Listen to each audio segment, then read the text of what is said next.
Let me say simply that as an American, I'm appalled at the conduct of American leaders who keep their peace while a communist invasion takes place, and then rise up and slander an American president for taking the necessary military action consistent with a firm bipartisan commitment antedating his term of office to halt that aggression.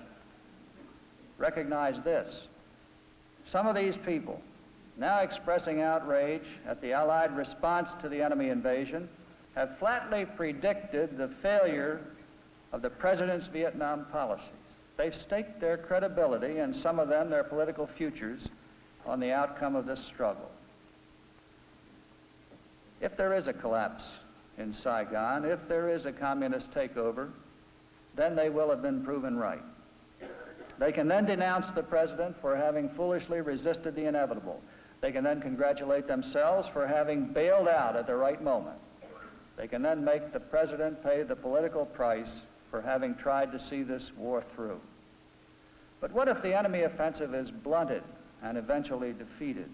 What if Vietnamization proves a success?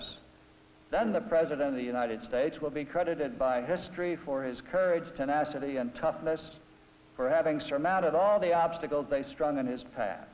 Then what do the history books say about Senators Humphrey, McGovern, Muskie, and Kennedy?